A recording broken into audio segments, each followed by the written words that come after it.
Olá, povo de Deus, domingo 10 de julho de 2022, 15º domingo do tempo comum. A nossa reflexão de hoje é a partir de Deuteronômio 30, de 10 a 14, Colossenses 1, de 15 a 20, Lucas 10, de 25 a 37.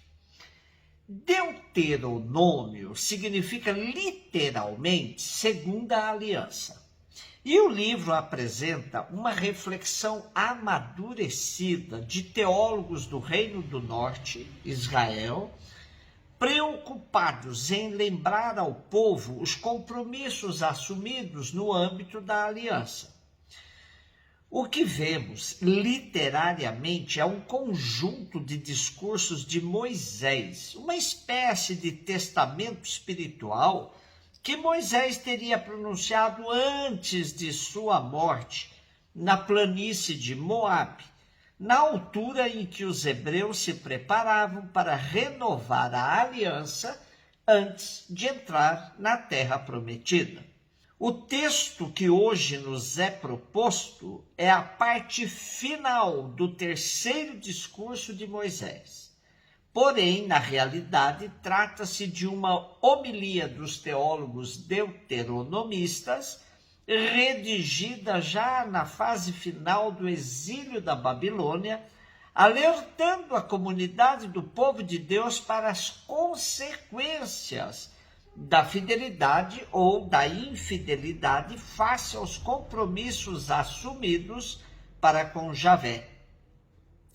Não há desculpas para não cumprir tais compromissos, pois eles estão bem ao alcance tanto da boca quanto do coração do povo de Israel.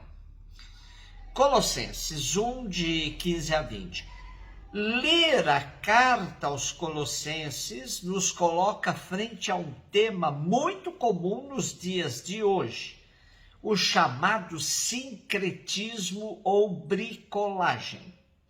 Essa comunidade, fundada por Epáfras, discípulo de Paulo, sofria com a infiltração de alguns teóricos da cidade, que misturavam a doutrina cristã com o movimento esotérico, com X, não com S, muito comum no mundo helenista e com outros elementos religiosos. Mal comparando, é como o catolicismo de hoje misturado com espiritismo kardecista, religiões afro, religiões orientais. Paulo não admitia esses desvios e procurava orientar a comunidade sobre a pureza doutrinal. Paulo desmonta toda essa confusão e afirma que nenhum destes elementos tem qualquer importância para a salvação. Cristo basta. O texto que hoje nos é proposto é um hino de 2 estrofes que provavelmente Paulo tomou da liturgia cristã primitiva, mas que está perfeitamente integrado no conteúdo geral da carta. Este hino cristão, de inspiração sapiencial, celebra a supremacia absoluta de Cristo na criação e na redenção. Lucas 10, de 25 a 37. Um mestre da lei se levantou e, querendo pôr em dificuldade Jesus, perguntou: Mestre, que devo fazer para receber em herança a vida eterna? Jesus lhe disse: o que está escrito na lei? Como lês? Ele então respondeu: amarás o Senhor teu Deus de todo o teu coração, com toda a tua alma, com toda a tua força e com toda a tua inteligência, e ao teu próximo como a ti mesmo. Jesus lhe disse: tu respondeste corretamente, faze isto e viverás. Ele, porém, querendo justificar-se, disse a Jesus: e quem é o meu próximo? Jesus respondeu: Certo homem descia de Jerusalém para Jericó e caiu nas mãos de assaltantes. Estes arrancaram-lhe tudo, espancaram-no e foram-se embora, deixando quase morto. Por acaso, um sacerdote que estava descendo por aquele caminho, viu o homem, seguiu adiante pelo outro lado. O mesmo aconteceu com um levita, chegou ao lugar, viu o homem, seguiu adiante por outro lado. Mas um samaritano que estava viajando chegou perto dele, viu, sentiu compaixão, aproximou-se dele e fez curativos, derramando óleo e vinho nas feridas. Depois colocou o homem em seu próprio animal e levou-o a uma pensão, onde cuidou dele. No dia seguinte, pegou 2 moedas de prata e entregou-as ao dono da pensão, recomendando: toma conta dele. Quando eu voltar, vou pagar o que tiveres gasto a mais. E Jesus perguntou: na tua opinião, qual dos 3 foi o próximo do homem que caiu nas mãos dos assaltantes? Ele respondeu: aquele que usou de misericórdia para com ele. Então Jesus lhe disse: vai e faze a mesma coisa. Já a Constituição Pastoral do Concílio Vaticano II, Gaudium et Spes, nos alertava de que o grande problema a ser enfrentado pela Igreja é o divórcio entre a teoria e a prática. Hoje vemos um teólogo judeu, conhecedor do caminho da salvação, mas apenas teoricamente. No diálogo com Jesus fica claro que ele está mais a fim de criar dificuldade para Jesus do que verdadeiramente viver o que já sabe. A resposta de Jesus não só o desmascara, como o faz se enfrentar com seu preconceito contra os samaritanos.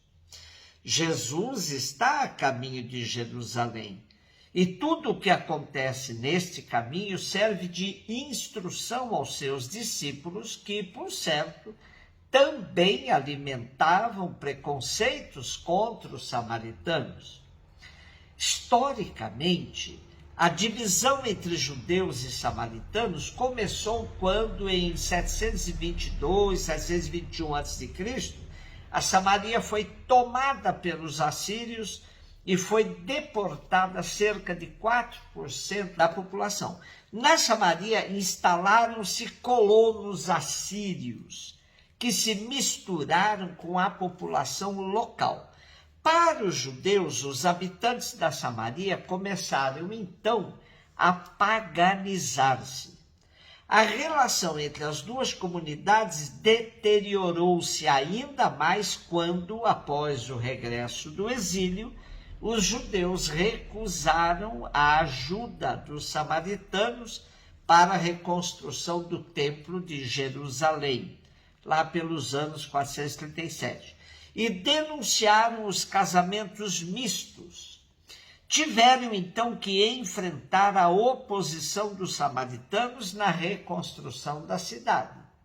E no ano 333 a.C., novo elemento de separação. Os samaritanos construíram um templo no Monte Garizim. No entanto, esse templo foi destruído em 128 a.C. por João Hircano. Mais tarde, as picardias continuaram. A mais famosa aconteceu já na época de Cristo, alguns anos depois do nascimento de Cristo, quando os samaritanos profanaram com ossos o templo de Jerusalém. Os judeus desprezavam os samaritanos por serem uma mistura de sangue israelita com estrangeiros e consideravam-nos hereges em relação à pureza da fé já vista. E os samaritanos pagavam aos judeus com um desprezo semelhante. Com a parábola de hoje, conhecida como do bom samaritano, Jesus nos mostra que a misericórdia transcende todas as fronteiras de raça, religião, nação ou classe social. E que o próximo é quem se aproxima do outro para lhe dar uma resposta às suas carências. Ou ainda, o próximo é aquele que eu encontro no meu caminho. Por isso, quando o teólogo pergunta a Jesus quem é o meu próximo, Jesus inverte a questão para o que você faz para se tornar próximo do outro. O problema também não é a herança que aponta para o futuro, como pergunta o mestre da lei, mas sim o momento presente. Passemos, portanto, da teoria à prática, pois somente assim o Evangelho será verdadeiramente testemunhado. Obedeçamos a Jesus, vai e faze a mesma coisa. Um beijo no seu coração.